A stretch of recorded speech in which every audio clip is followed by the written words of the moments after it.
السلام عليكم ورحمة الله.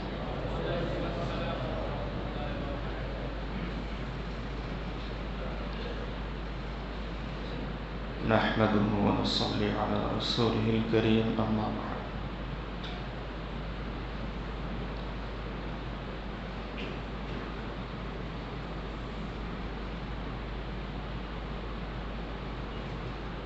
সমস্ত প্রশংসা আল্লাহ তাআলার জন্য। আল্লাহ তাআলা আমাদেরকে পবিত্র জুমার নামাজ আদায় করার লক্ষ্যে আল্লাহর ঘর মসজিদে আসার তৌফিক দান করেছেন, আলহামদুলিল্লাহ।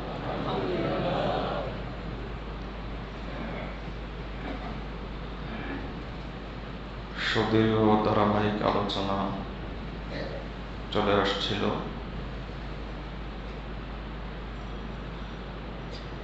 কিন্তু আজকেও সেই ধারাবাহিক আলোচনা না করে আমাদের জীবনের সবসময়ের বিষয়বস্তু, যে বিষয়টি প্রত্যেককেই মাঝে মাঝে স্মরণ করিয়ে দেওয়া দরকার,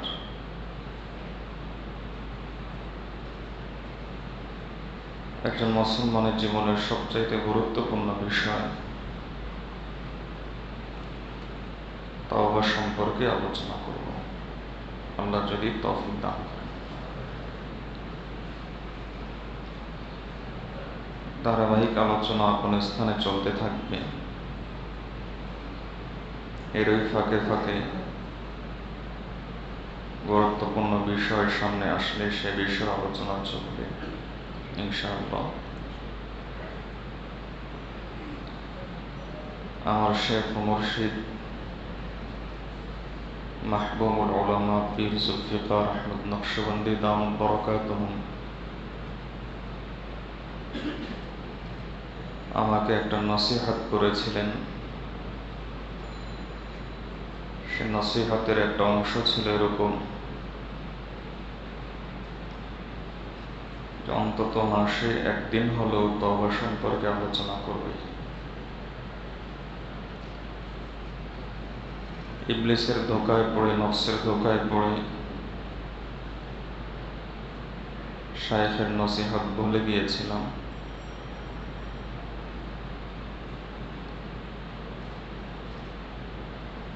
এবং তিনি এও বলেছিলেন যে এর নসিহতটা হবে অন্যের জন্য নয়, নিজের জন্য।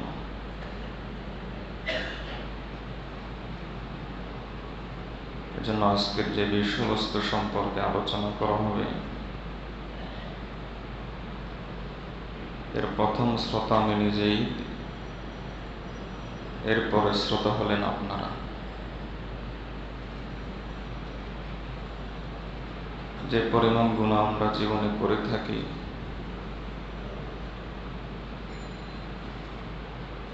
আমাদের একটা বড় দোষ, বড় সমস্যা হলো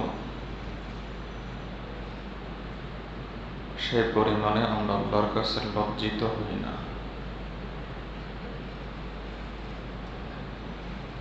আর লজ্জিত হওয়াটাই হলো তওবার প্রথম স্তর, প্রথম ধাপ।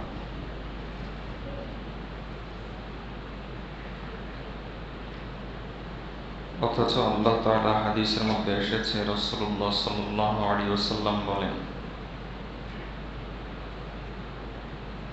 আল্লাহ বান্দার যে আমল দ্বারা সবচেয়ে বেশি খুশি হন তার নাম হলো তওবা।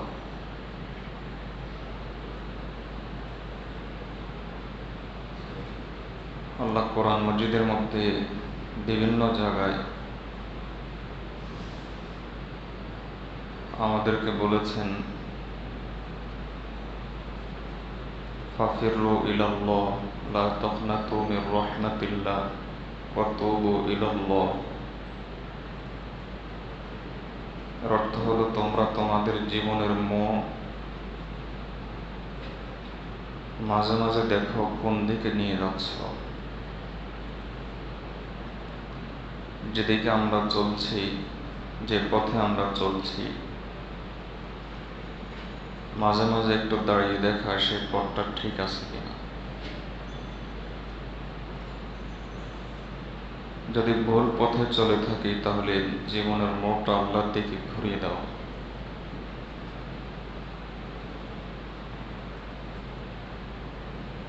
আমাদের অভ্যাস তো হলো কারো দোষ যদি আমাদের কাছে প্রকাশ পেয়ে যায় তাহলে আমরা তার সাথে কথাবার্তা লেনদেন বন্ধ করে দেই। এমনকি এরকমও হয় যে তার কোনো আত্মীয় স্বজন তার সাথে কেউ আত্মীয়তা করতে আসলে তাকেও বলে দেয় যে অমুক লোকটা ভালো নয়, আত্মীয়তা করা যাবে না। কেউ লেনদেন করতে চাইলে বলে দেয় যে অমুক লোকটা ভালো নয়, তার সাথে লেনদেন করা যাবে না। কিন্তু আল্লাহ এক আয়াতের মধ্যে বোঝাচ্ছেন, ইন্নাল্লাহা আলিমুন হালিম, আল্লাহ তোমাদের সবগুলো দোষ জানেন। যে দোষগুলো আমরা ভুলে গেছি সেগুলো জানেন। রাতের অন্ধকারে দিনের আলোতে, লোকচক্ষুর আড়ালে লোকচক্ষুর সামনে যে গুণাগুলো বলেছি সে গুণাগুলো সম্পর্কে আল্লাহ জানেন।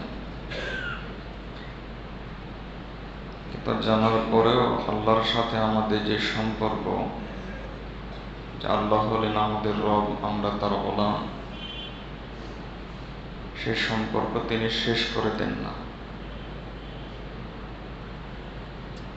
বরং সেই সম্পর্কের সূত্র ধরেই আল্লাহ বলেন, আল্লাযীনা আসরাফু আলা আনফুসিহিম,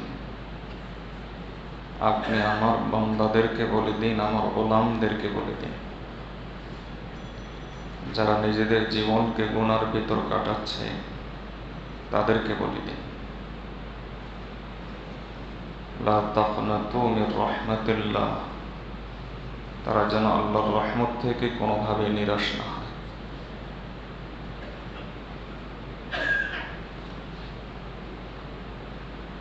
হাদিসের মধ্যে রাসূলুল্লাহ সাল্লাল্লাহু আলাইহি ওয়াসাল্লাম দৃষ্টান্ত দিচ্ছেন, একজন মানুষ মরুভূমি অঞ্চলে সফর করছিল।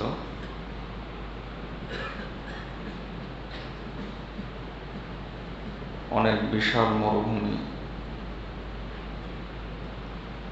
একটা জায়গাতে গিয়ে সে ক্লান্ত হয়ে ঘুমিয়ে পড়ল। তার সাথে ছিল মরুভূমির সফর উট। ওটের উপর ছিল তার এই সফরের সামানা, খানা পিনা ইত্যাদি। ঘুম থেকে উঠে ওই লোকটি দেখতে পেল যে তার সফর উটও কোন দিকে চলে গেছে, খানা পিনা ইত্যাদি সহ। এই লোকটা খুবই পেরেশান হলো। চিন্তা করলো এই মরুভূমির ভিতরে পানির ব্যবস্থা নাই, খাদ্যের ব্যবস্থা নাই, যাওয়ার ব্যবস্থা নাই, তাহলে ধুকে ধুকে মরা ছাড়া আর কোনো উপায় নাই।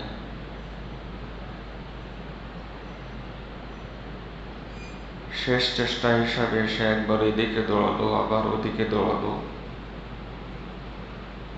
কোনোখানে সে তার উটটা পেল না। ক্লান্ত শ্রান্ত হয়ে আবার সে শুয়ে পড়ল। ঘুম চলে আসলো। ঘুম থেকে উঠে দেখে তার উটটা দানা পানি সহ তার কাছেই দাঁড়ানো। হারিয়ে যাওয়া উটটা সে পেয়ে গেল।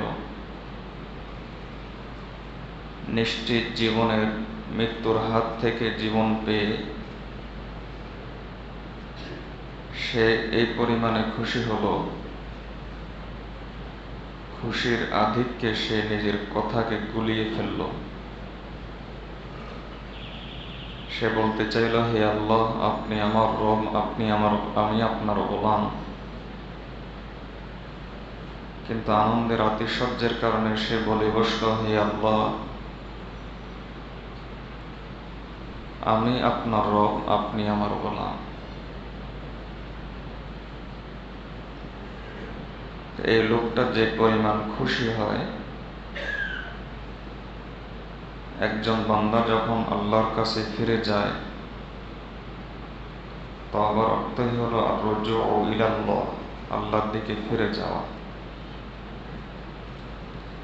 একজন বান্দা যখন আল্লাহর কাছে ফিরে আসে, তওবা করে, রাসূলুল্লাহ সাল্লাল্লাহু আলাইহি ওয়াসাল্লাম বলেন, আল্লাহ তাআলা বলেন, আমি আল্লাহ এর চাইতে বেশি খুশি হই।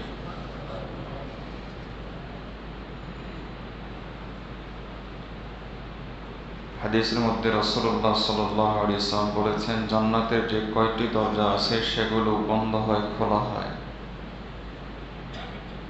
কোনো কোনো মৌসুমে খুলে দেওয়া হয়, আবার সারা বছর বন্ধ থাকে।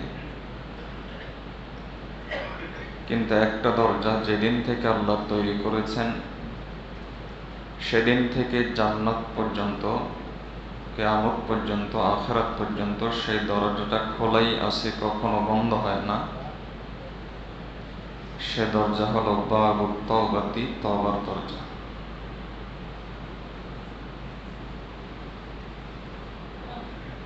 দুনিয়ার নিয়ম হলো, যখন অপরাধী অপরাধ করে,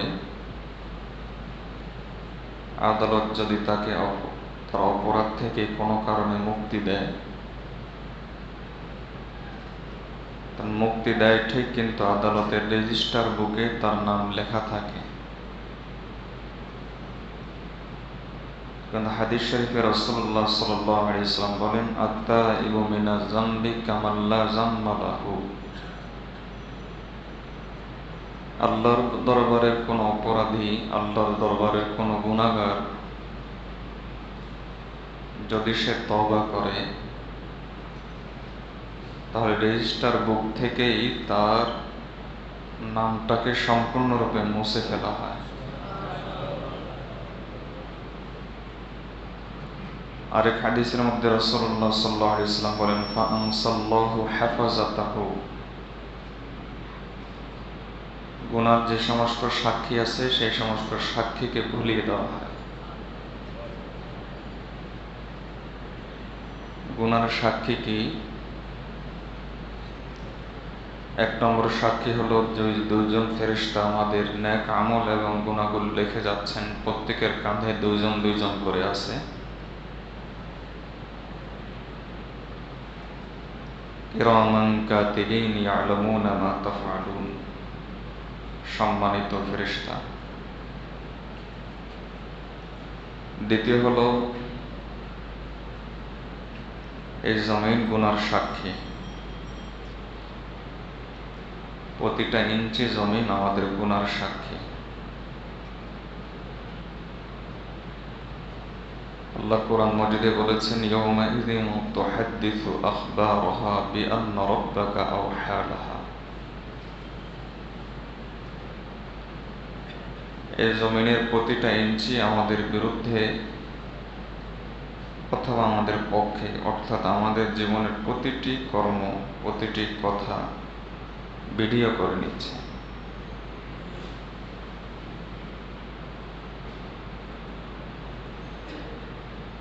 কিয়ামতের দিনে ভিডিওটা চালানো হবে সকলের সামনে। যে সমস্ত মানুষের সামনে আমরা ভালো মানুষ সেজেছিলাম, তাদের সামনেও আমার শেখ ও মুর্শিদের ভাষায় আমাদের অবস্থা তো এরকম যে আমরা মানুষের সামনে বাইজিদ বোস্তামি, জুনায়েদ বাগদাদি, আর মানুষের চোখের আড়ালে শয়তান আমাদের বন্ধু। ওয়াসা কারিনা, শয়তান খুব খারাপ বন্ধু। কিন্তু সবকিছু আল্লাহ প্রকাশ করে দিবেন। এই জন্য হাজী ইমদাদুল্লাহ মুহাজির মক্কি রহমতুল্লাহ আলাইহি বলতেন, দুনিয়ার মানুষ, যদি তোমার গুনাহ করতে মনে চায় তাহলে সেখানে চলে যাও যেটা আল্লাহর জগৎ নয়। আল্লাহর মালিকানায় বসে আল্লাহর নাফরমানি করো না, আল্লাহর জমিনে বসে আল্লাহর নাফরমানি করো না। 2 নম্বর সাক্ষী হলো আমাদের আমলনামা।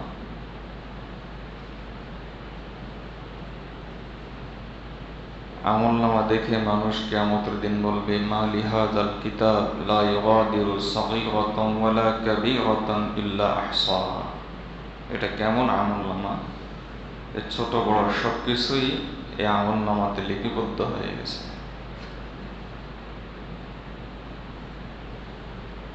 এরপরে সাক্ষী হলো আমাদের অঙ্গ প্রত্যঙ্গ।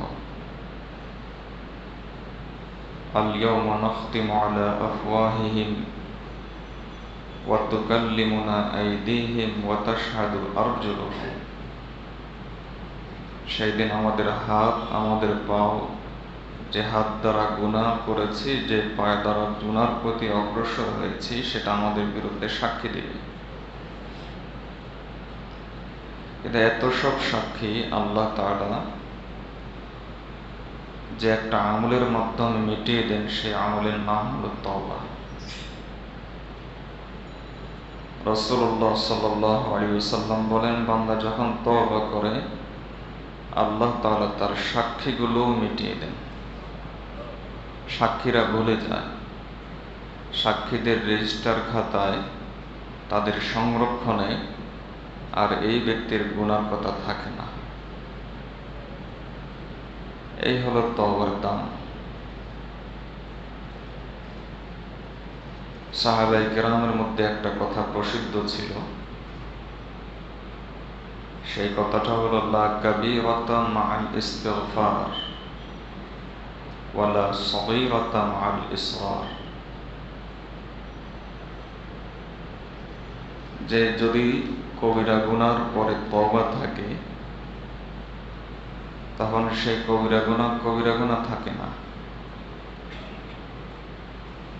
আর যদি সগীরা গুনার পরে তওবা না থাকে, বরং সেই সগীরা গুনাহ বারবার করতেই থাকে, তাহলে সেই সগীরা গুনাহ থাকে না, কবিরা হয়ে যায়। আর কবিরা গুনার পরে তওবা থাকলে সে কবিরা গুনাহ থাকে না, সগীরা হয়ে যায়। এজন্য সময় থাকতে আমার শেখ ও মুর্শিদ পীর জুলফিকার আহমদ নকশবন্দির ভাষায়, এখনো হাত আছে আল্লাহর কাছে ফকির হওয়ার জন্য,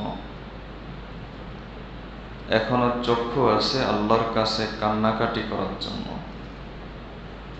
এখনো জবান আছে আল্লাহর কাছে হে আল্লাহ মাফ চাই বলার জন্য, এখনো মস্তিষ্ক ঠিক আছে লজ্জিত হওয়ার জন্য। এগুলো ড্যামেজ হয়ে যাওয়ার পূর্বেই আল্লাহর কাছে লজ্জিত হন, এগুলো দুর্বল হয়ে যাওয়ার পূর্বেই আল্লাহর কাছে ফকির হন, এগুলো বন্ধ হয়ে যাওয়ার পূর্বেই বলেন, আল্লাহ আপনার কাছে মাফ চাই।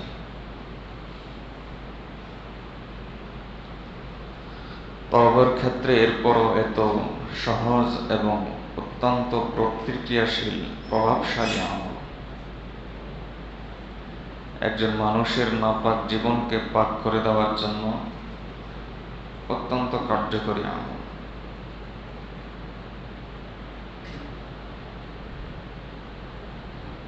এরপরও আমরা এই তওবা করি না কেন?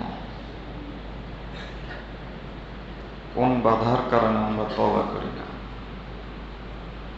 উলামায়ে কেরাম সেই বাধাগুলো চিহ্নিত করেছেন।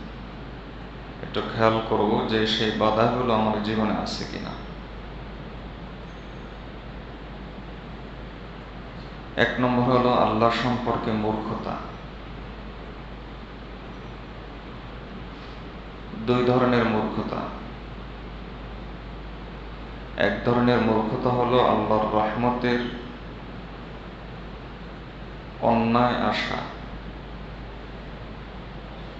অসুস্থ আশা। এর অর্থ কি? আল্লাহর রহমতের আশা এটা অত্যন্ত জরুরি জিনিস। আল্লামা শামসুদ্দিন জাহাবী রহমতুল্লাহ আলাইহি কিতাবুল কাবাইর নামক একটা কিতাব লিখেছেন।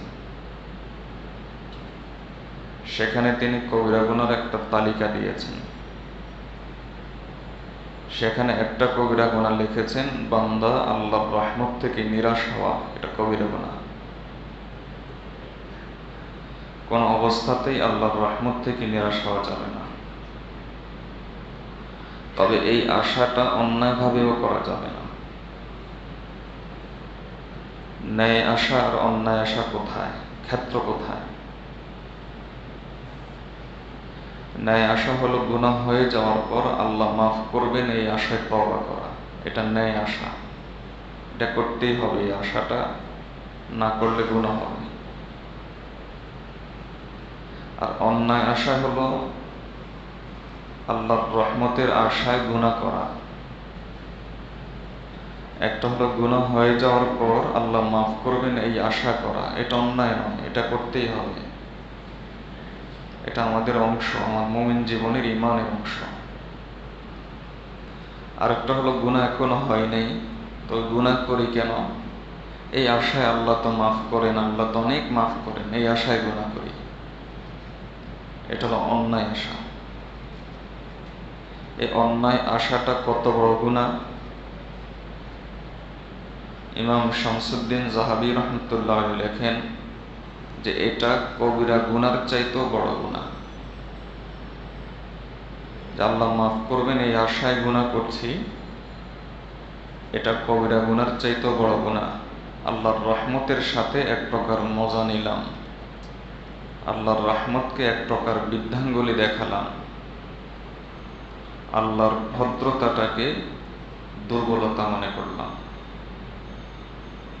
আল্লাহ তো হলেন হাই, দুনিয়ার যত ভদ্র মানুষ, সকল ভদ্র মানুষ মিলে যত ভদ্র আচরণ করতে পারে, আমার আল্লাহ এর চাইতে বেশি ভদ্র আচরণ করেন।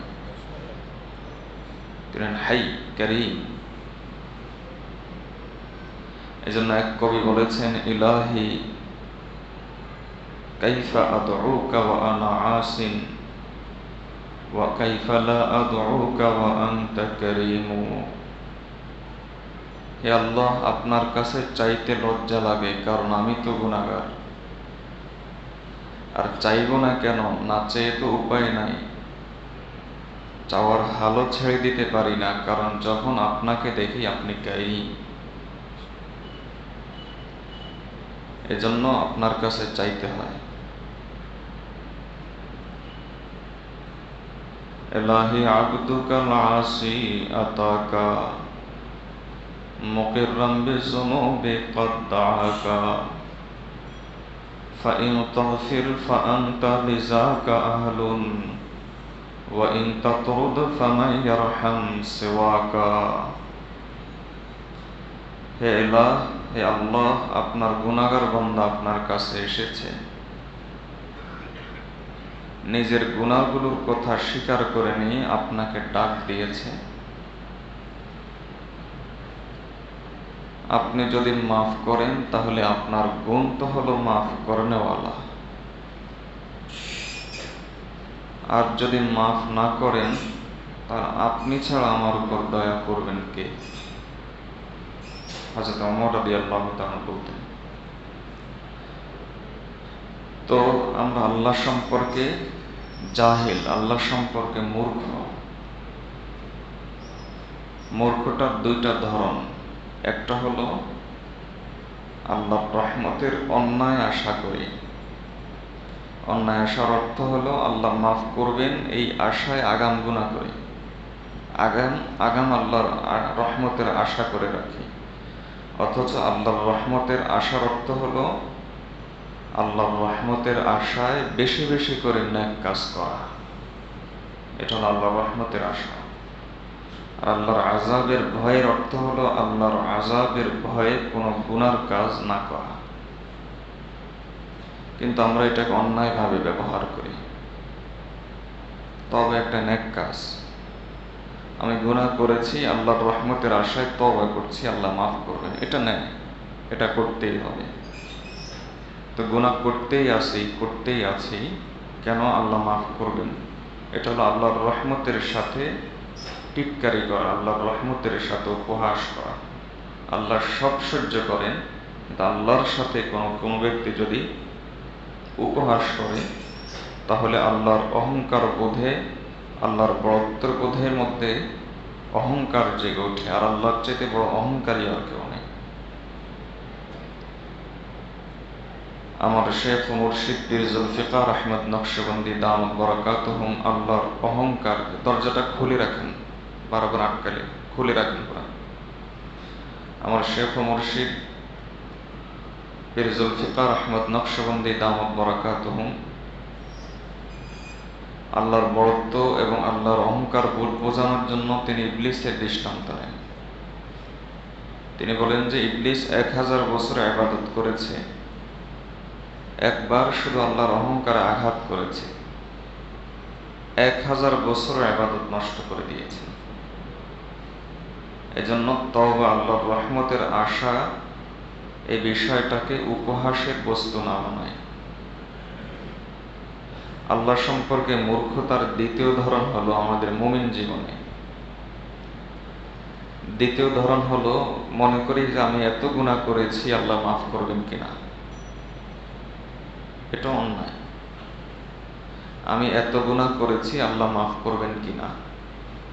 হাদিসের মধ্যে এসেছে, বান্দা যদি গুনাহ করতে করতে করতে করতে একটার উপর একটাকে ভাঁজ করে, সে গুনাহগুলোকে ভাঁজ দিয়ে দিয়ে দিয়ে দিয়ে যদি আসমান পর্যন্ত পৌঁছে দেওয়া হয়, এরপর যদি বান্দা তওবা করে, আল্লাহ গোটা গুনার স্তূপটাকে মিটিয়ে দেন।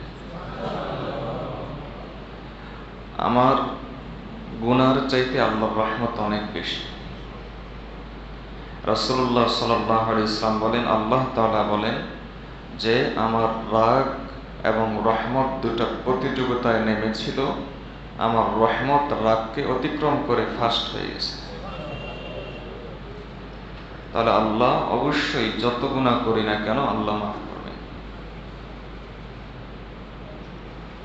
গুনার সাক্ষী বেশি না বানায়। অনেক সময় বন্ধু বান্ধব গুনাহ করে বন্ধু বান্ধবের কাছে গল্প করে, গুনার সাক্ষী হয়ে যায়। আর আল্লাহ চাচ্ছেন আমার গুনাহ গোপন করতে, আর আমি চাচ্ছি প্রকাশ করে দিতে। আস্তাগফিরুল্লাহ। আল্লাহ যদি প্রকাশ করা শুরু করে দেন, তাহলে আমার অবস্থা কি হবে। এজন্য গুনার সাক্ষী অতিরিক্ত না বানায়, বন্ধু বান্ধবের কাছে গুনার গল্প না করে। হ্যাঁ, চিকিৎসক ডাক্তারের কাছে গুনার সম্পর্কে বলা যায়, আমি এই গুনায় লিপ্ত, চিকিৎসার উদ্দেশ্যে, এটা সাক্ষী বাড়ানোর উদ্দেশ্যে নয়। এজন্য হক্কানি আলেম ওলামা পীর মাশায়েখের কাছে বলা যায়, কিন্তু গল্পের ছলে বন্ধু বান্ধবের কাছে বলা যাবে না। তো 1 নম্বর প্রতিবন্ধক, আমরা তওবা করি কেন, তওবা করি না কেন? মূর্খতা, আল্লাহ সম্পর্কে মূর্খতা। মূর্খতার 2টা ধরন। একটা হলো আল্লাহর রহমতের অন্যায় আশা করা, 2 নম্বর হলো নিজের ব্যাপার নিজেকে অতিরিক্ত দুর্বল মনে করা, যে আমি এত গুনাহ করেছি, আল্লাহ মাফ করবেন কিনা। হযরত সুফিয়ান ইবনে উয়াইনা রাহমাতুল্লাহ আলাইহি বলতেন, যারা মানুষ, তোমরা এই কথা কেন বুঝো না যে আল্লাহ ইবলিসের দোয়া পর্যন্ত কবুল করেছেন, ফিরআউনের দোয়া পর্যন্ত কবুল করেছেন, আমার আর আপনার দোয়া কবুল করবে না কেন? এজন্য আল্লাহ মাফ করার জন্য প্রস্তুত। 2 নম্বর প্রতিবন্ধক। 2 নম্বর প্রতিবন্ধক হলো গুনার মজা পেয়ে যাওয়া। আল-লুৎফু বিজ-যুনুব। বান্দা যখন গুনাহ দ্বারা মজা পেয়ে যায়, তখন গুনাহ থেকে তওবা করে না। মজা পাচ্ছে, তওবা করবে কেন? এজন্য তওবার চিন্তাও করে না। আমাদের অধিকাংশ যুবক ভাই এই ব্যাধিতে আক্রান্ত, গুনার মজা পেয়ে গেছে। মনে রাখবেন, গুনার মজা অল্প, সাজা বেশি। মজা ক্ষণস্থায়ী, সাজা দীর্ঘমেয়াদী। এটা মনে রাখবেন। দ্বিতীয়ত মনে রাখবেন এই কথা, হাকিমুল উম্মত থানভী রাহমাতুল্লাহ আলাইহি বলতেন, গুনার মজা হলো চুলকানির মতো, যতই চুলকাই ততই মজা লাগে। আর তওবার মজা হলো সুস্থতার মতো। আল্লাহ আমাদেরকে তওবার মজা নেওয়ার তৌফিক দান করুন। গতকাল বলেছিলাম, আতা ইবনে আবি রাবাহ, একজন বিশিষ্ট তাবেঈ, ইমাম আবু হানিফার উস্তাদ, তিনি বলেন যে আল্লাহ তাআলা আমাকে ইলহাম পাঠিয়েছেন আল্লাহ আমার অন্তরে এই কথা ঢেলে দিয়েছেন যে হে আতা, দরজা জানালা বন্ধ করে মনে করো দুনিয়ার কেউ দেখে না। আসলে কি কেউই দেখে না? মানুষের চক্ষুর আড়ালে চলে গিয়ে মনে করি কেউই দেখে না। আসলে কি কেউই দেখে না? এ কথাটা একটু চিন্তা করি। 3 নম্বর প্রতিবন্ধক হলো মুমিন জীবনে। 3 নম্বর, আর বেঈমানদের জীবনে তওবার ক্ষেত্রে প্রতিবন্ধক একটাই, সেটা হলো কুফরি। আর মুমিন জীবনে তওবার ক্ষেত্রে 1 নম্বর প্রতিবন্ধক হলো মূর্খতা। 2 নম্বর প্রতিবন্ধক হলো গুনার ব্যাপারে মজা পেয়ে যাওয়া। 3 নম্বর প্রতিবন্ধক হলো গুনাহকে হালকা মনে করা। আর আমাদের বড়রা তো, আমরা তো সগীরা আর কবিরাকে ভাগ করে নিয়েছি। আমাদের বড়রা তো সগীরা আর কবিরাকে ভাগই করতেন না। হাফেজ ইবনুল কাইয়িম রাহমাতুল্লাহ আলাইহি বলতেন যে বান্দা, তুমি বড় গুনাহ করছো না ছোট গুনাহ করছো এটা দেখো না, বরং এটা দেখো যে তুমি কার নাফরমানি করছো।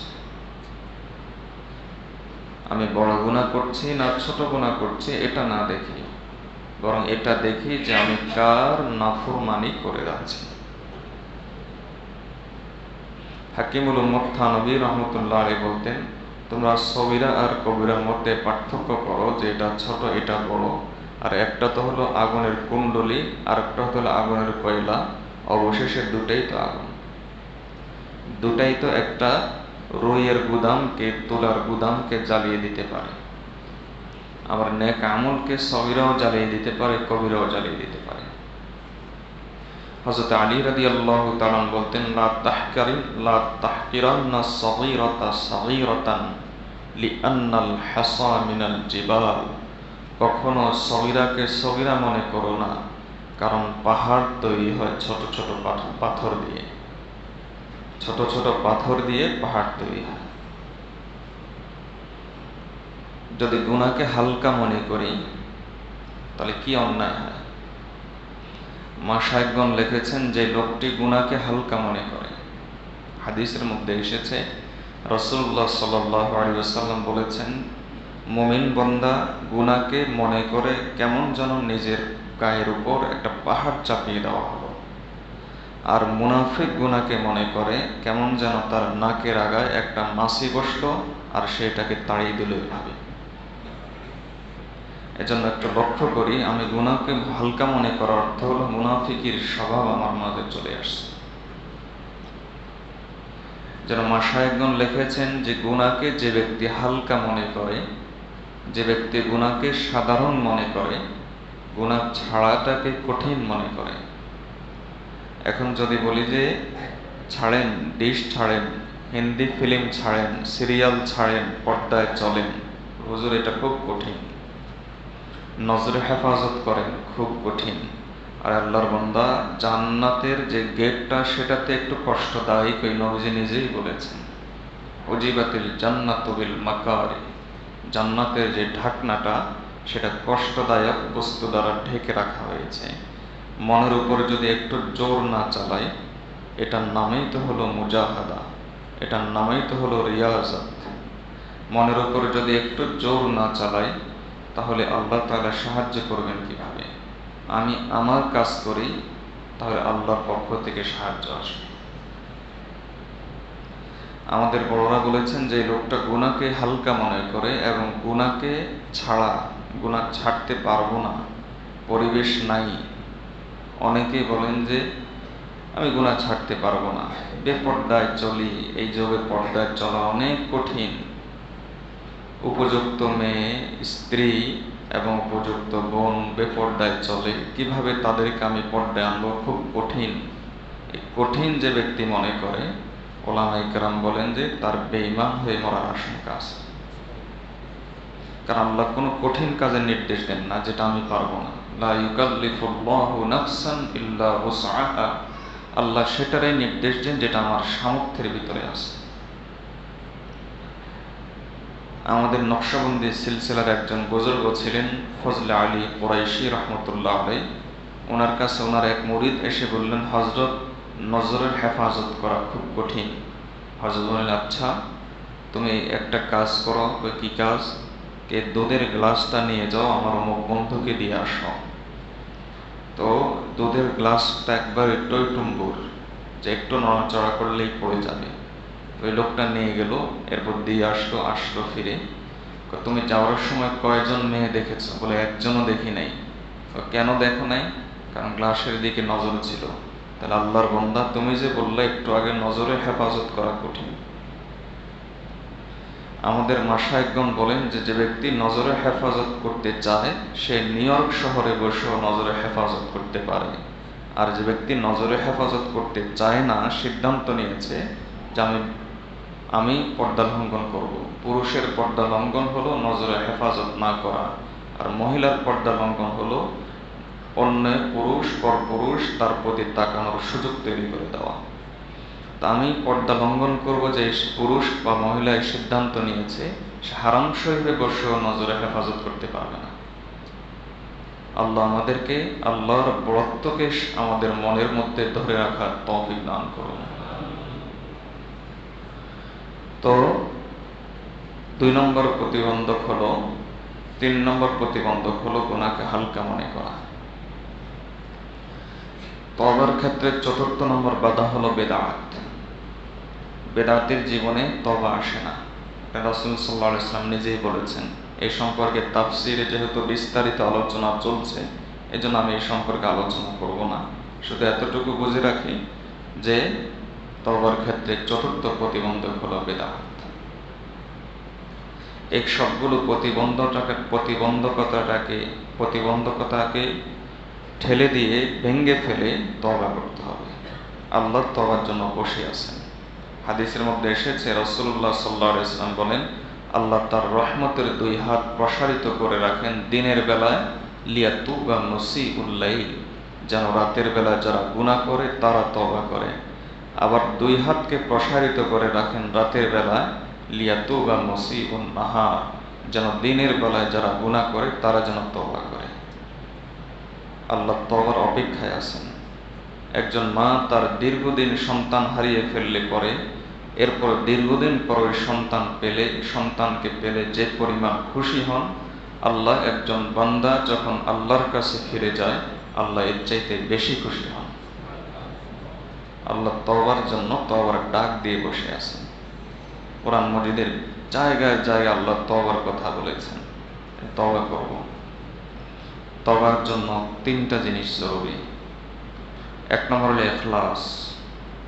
ইখলাস হলো তওবার তাসবিহ, যা গুনাহ করছি আর গুনাহ করব না, গুনাহ পেলে ছাড়বো না, এরকম নয়। ছোটবেলায় আমরা বলতাম, এরকম নয়।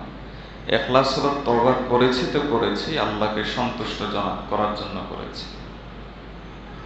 একেবারেই আন্তরিকতার সাথে তওবা করা। তওবার মূল অংশ হলো লজ্জিত হওয়া। এটা হলো তওবার মূল অংশ। এটা তওবার মূল অংশ। যেমন আমাদের দেহের মূল অংশ হলো রূহ, ঠিক তেমনি ভাবে তওবার মূল অংশ হলো লজ্জিত হওয়া। লজ্জিত হওয়া। 3 নম্বর হলো আল ইকলা, যে গুনাহ থেকে তওবা করছি সেই গুনাহ ছেড়ে দেওয়া। এরপরে ডাক্তার আব্দুল হাই আরিফি রহমতুল্লাহ আলাইহি বলেন, 4র্থ একটা কাজ করে নাও, সেটা হলো আল্লাহর কাছে একটু দোয়া করে নাও যে, হে আল্লাহ, আমি তো আমার সামর্থ্য অনুযায়ী গুনাহ ছেড়ে দিলাম, আমি তো আমার সামর্থ্য অনুযায়ী তওবা করলাম, লজ্জিত হলাম, তো আল্লাহ আমি তো অনেক দুর্বল। আপনি যদি শয়তানকে আমার থেকে ধরে রাখেন, নফসকে যদি আমার থেকে ধরে রাখেন, তাহলে আমি এই তওবা অনুযায়ী চলতে পারবো। এজন্য হে আল্লাহ, আপনি নফস এবং শয়তানের উপর আমাকে বিজয়ী হওয়ার তৌফিক দান করেন। এই দোয়াটা করে নেওয়া, এটা হলো তওবার মূল অংশ। তার মধ্য থেকে সবচেয়ে গুরুত্বপূর্ণ বিষয় যেটা জরুরি, সেটা হলো লজ্জিত হওয়া, আল্লাহর কাছে লজ্জিত হওয়া। আজকে থেকে যে সমস্ত ভাইয়েরা দাড়ি রাখতে পারি না, তাদেরকে আমি এটা বলবো না যে দাড়ি রাখেন, তাদেরকে আমি বলবো আজকে থেকে তওবার আমল শুরু করেন। যে হে আল্লাহ, পারছি না, এজন্য তওবা করছি, আপনি দয়া করে মাফ করে দেন। যে সমস্ত ভাইয়েরা সুদের কারবারে লিপ্ত, যে সমস্ত ভাইয়েরা টাকনুর নিচে কাপড় পরিধান করে রেখেছি, যে সমস্ত মা বোনরা বেপর্দায় চলছি, যে সমস্ত ভাইয়েরা কুদৃষ্টি দেওয়ার অভ্যাস আছে, গীবতের অভ্যাস আছে, মিথ্যার অভ্যাস আছে, হারামের অভ্যাস আছে। সাহেবুল বাইতে আদরা বিমা ফি, ঘরওয়ালা জানে ঘরের ভিতর কি আছে। আমি জানি আমার ভিতর কোন নাপাকিটা আছে, কোন গুনাহটা আছে। এজন্য আজকে থেকে সেই গুনার উপর বিশেষভাবে তওবা শুরু করে দিই। প্রতিদিন সকাল সন্ধ্যা 100 বার করে পড়ি আস্তাগফিরুল্লাহ, আস্তাগফিরুল্লাহ, আস্তাগফিরুল্লাহ, আস্তাগফিরুল্লাহ রাব্বি মিন কুল্লি যামবিন ওয়া আতুবু ইলাইহি ওয়ালা হাওলা ওয়ালা কুওয়াতা ইল্লা বিল্লাহিল আলিয়্যিল আযীম। যে যতদূর পারি আস্তাগফিরুল্লাহ রাব্বি মিন কুল্লি যামবিন ওয়া আতুবু ইলাইহি, হে আল্লাহ সমস্ত গুনাহ থেকে আপনার কাছে মাফ চাই। প্রতিদিন 100 বার করে বলি, আল্লাহর কাছে মাফ চাই। আল্লাহ খুব খুশি হন। আমাদের মুসলিম উম্মার নিরাপত্তা ব্যবস্থা দুইটা। এই দুইটা জিনিস থাকলে কোনো অমুসলিম গোলাম আমাদেরকে হতে হবে না। একটা হলো নবীজির সুন্নাত, আর একটা হলো তওবা। একটা হলো নবীজির সুন্নাত, আর একটা হলো তওবা। ওয়ামা কানাল্লাহু লিয়ুআযযিবাহুম ওয়া হুম ইস্তাগফিরুন। আল্লাহ কোরআন মজিদের মধ্যে বলেছেন, আমি মুসলিম উম্মাকে শাস্তি দিব না যদি তাদের মধ্যে তওবার আমল থাকে। এজন্য আমাদের হক্কানি পীর মাশায়েখগণ যখন তাদের কাছে বায়াত হয়, তখন তারা প্রধান আমল দেন তওবা। বায়াত হওয়ার অর্থই হলো তওবা করা। বায়াত মানেই হলো তওবার বায়াত। আল্লাহ আমাদেরকে তওবা করার তৌফিক দান করুন। প্রতিদিন আল্লাহর কাছে মাফ চাওয়ার তৌফিক দান করুন। তওবার সময় নিয়ত করবেন, 1 নম্বর আমি আল্লাহর দিকে ফিরে আসলাম। 2 নম্বর আল্লাহর হুকুম পালন করলাম, যেহেতু আল্লাহ তাআলা আমাকে তওবার নির্দেশ দিয়েছেন তাই হুকুম পালন করলাম। 3 নম্বর আমি আল্লাহকে সন্তুষ্ট করার জন্য আল্লাহর কাছে মাফ চাইলাম। 4 নম্বর আমার নিজের জীবনকে পাক করার জন্য আমি তওবা করলাম।